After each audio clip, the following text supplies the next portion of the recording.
When you join the Peace Corps, they teach you all kinds of stuff about being safe in a developing country, which in my case was the Dominican Republic. They teach you to never drink the water. They teach you to always take your anti-malaria pills, even though their most common side effect is vivid nightmares.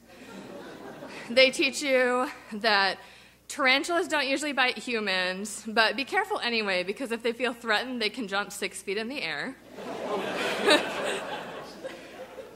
They teach you that if you adopt a pet, you should keep a really close eye on it because Dominicans leave out poisoned meat to control the stray dog population, which is admittedly out of control. And they teach you that whenever possible, you should always take a taxi rather than public transportation. That's safest. And for 2 years in the Dominican Republic, I did pretty well. I followed all those rules most of the time, and I didn't break any bones in the DR. I was never robbed. The only thing that ever bit me was the feisty kitten I adopted. Nothing scarier than that. But still, at the end of 2 years, I was ready to go home. Living in a developing country is no joke, and I was ready to get back to my cushy first world life where I could drink all the tap water I wanted and not have to worry about anybody poisoning my cat.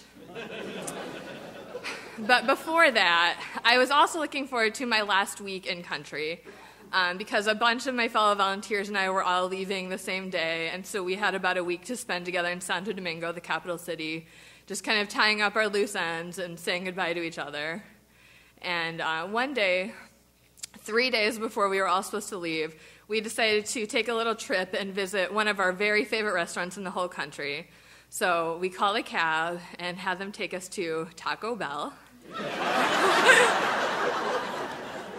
No, it's great, right?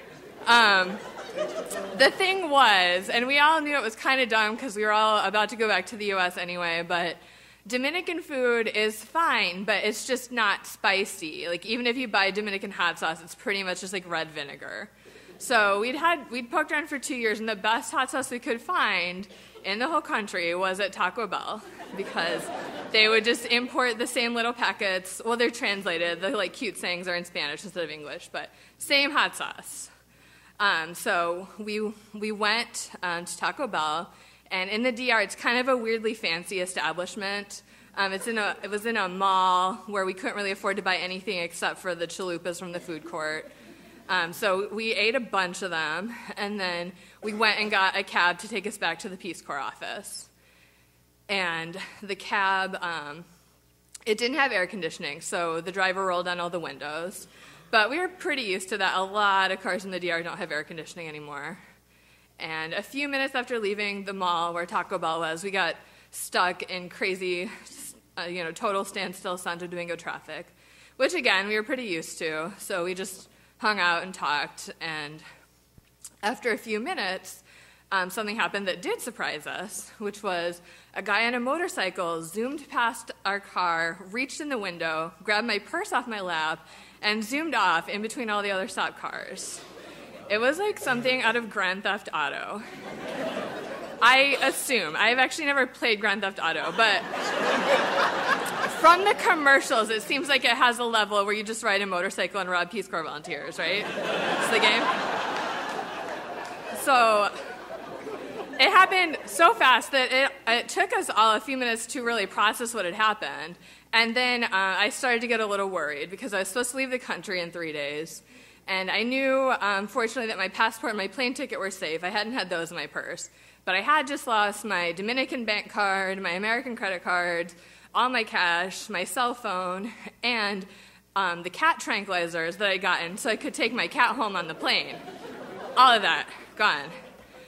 So I didn't, I wasn't sure if I was going to have to stick around the country for a while to get those credit cards replaced or what was going to happen.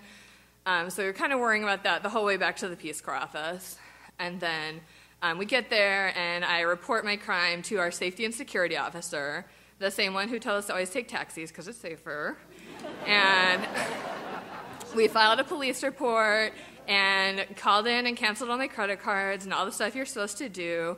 And then the Peace Corps just replaced the cash that I had lost, and they gave me a ride to the vet so I could get more cat tranquilizer.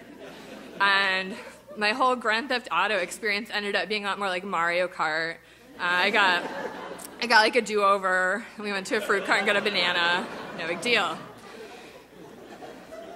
And the thing about it was I knew that that if this had happened to anyone, almost anyone in the village where I'd just been living for the last 2 years, it would have been a devastating experience for them. They would not have been able to go to the Peace Corps office and just get their stuff replaced for them.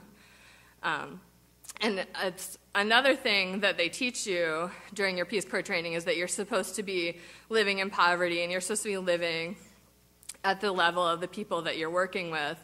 And it sounds really noble, but it's just not the case.